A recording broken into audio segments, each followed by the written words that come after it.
Hello friends, this is Taimu and welcome to bankers guide. तो आज का हमारा टॉपिक है आरबीआई की monetary policy.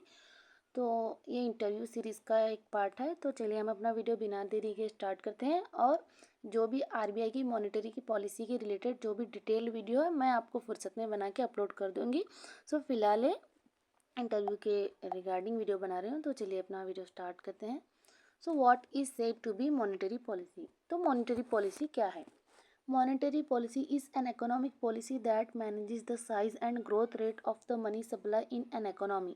It is a powerful tool to regulate macroeconomic variables such as inflation and unemployment. अगर आपको interview में question पूछा जाए कि इकोनॉमिक पॉलिसी क्या है, तो बस आपको इतना बता देना है, सॉरी मॉनेटरी पॉलिसी क्या है, तो बस इतना कहना है कि ये एक इकोनॉमिक पॉलिसी है जो this is an economic policy formulated to control money supply in an economy and it regulates inflation and unemployment. बस इतना ही कहना है. So next question is what is the role of monetary policy committee. तो monetary policy committee का role क्या है? The monetary policy committee is the committee set up by union government to set the policy interest rates such as part of its monetary policy. The monetary policy committee is the decision making body for monetary policy under the inflation targeting regime.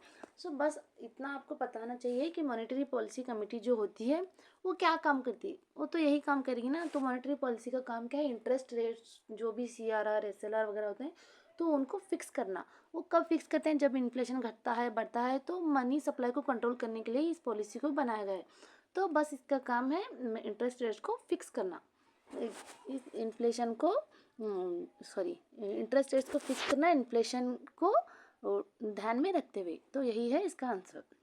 How many members are there in monetary policy committee. So इसमें कितने member होते हैं?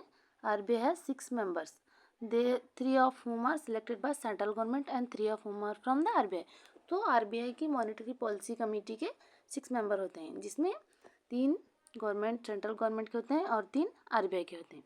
The members of the Monetary Policy Committee appointed by the central government shall hold office for a period of 4 years.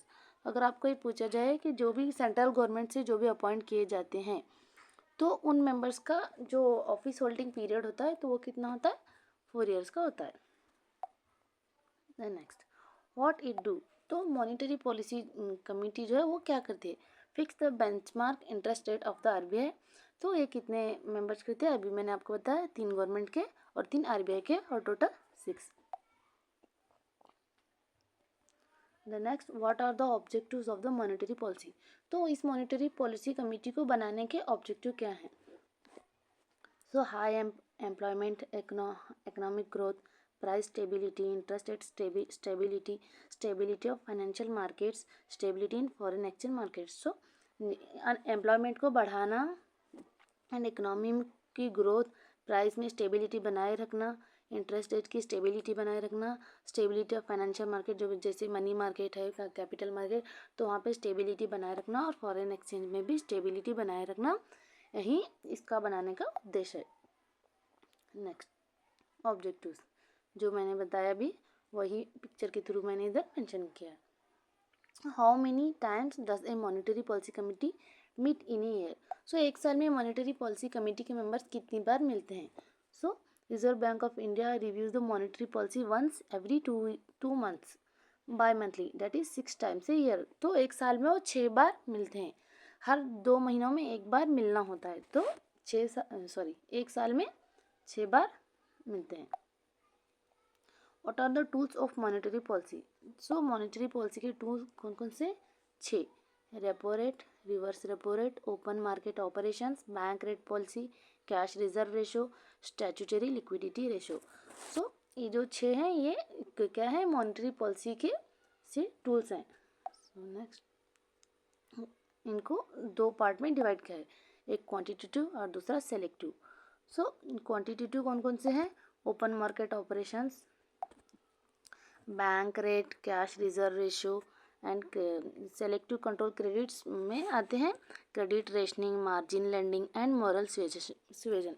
सो इन सबको मैं detailed video आपको provide कर दूंगी, तो आप टेंशन ना लें. बस जो भी मैं वीडियो अपलोड करती जाऊंगी उनको बारी बारी देखते जाएं बिना मिस किए, तो आपको पूरा आइडिया लग जाएगा। तो next is what is known as repo rate.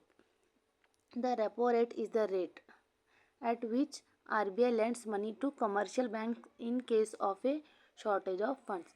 तो रेपो रेट क्या है? जब बैंकों के पास पैसा शॉर्ट आता है, शॉर्टेज होता है, जब बैंकों के पास पैसा नहीं होता, तो उस वक्त बैंक क्या करते हैं? आरबीआई से पैसा बोरो करते हैं। तो जैसे हम बैंक से जब हमें पैसों की ज़रूरत होती है तो बैंक से हम लोन लेते हैं, तो जो हमें बैंक भी हमें ऐसे ही नहीं देता, इंटरेस्ट चार्ज करके देता है। तो इस तरह से आरबीआई भी उन्हें इंटरेस्ट चार्ज करके लोन देता है, तो इसी को बोलते हैं repo rate. The central bank in India, that is the Reserve bank of India, uses the repo rate to regulate liquidity in the economy. तो इसको भी एक टूल के तौर पर आरबीआई कैसे यूज़ करता है? तो जब बैंक पैसा ज़्यादा लोन लोगों को देंगे तो लोग ज़्यादा खर्च करेंगे, तो इस तरह से इन्फ्लेशन बढ़ता है। कम देंगे तो इन्फ्लेशन घटता है। कैसे? जब लोगों के पास पैसा नहीं होगा तो कुछ खरीदेंगे नहीं, तो इस तरह से क्या होगा? चीज़ों की रेट्स जो उतरने लगेंगी। अगर ज़्यादा खरीदने लगें तो डिमांड बढ़ता रहेगा, तो चीज़ों की रेट जो होगी बढ़ती रहेंगी।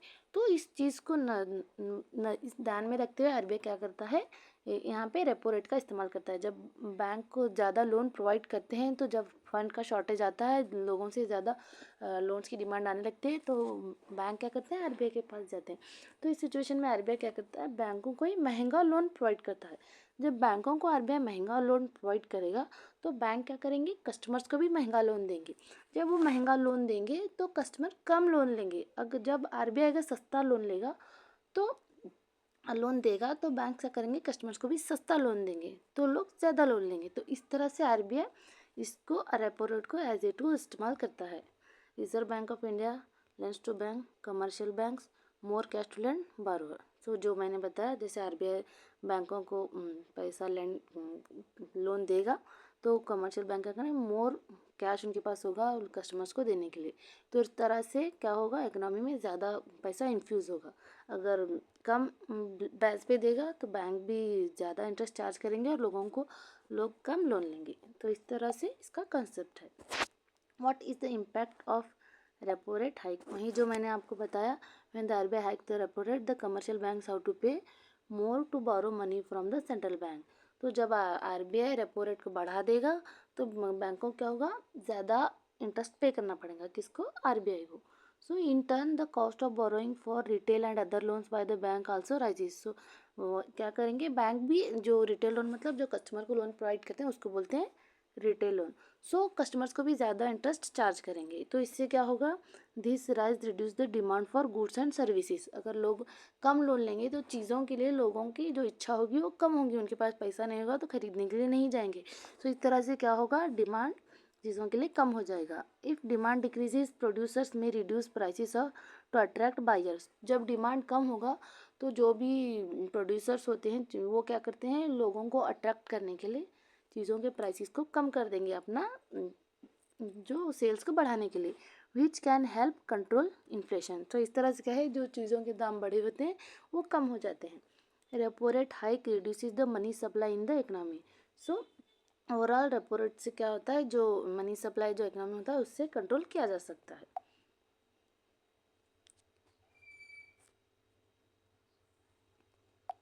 Increase in repo rate rise in market interest. So वही मैंने बताया। सो इससे क्या होगा?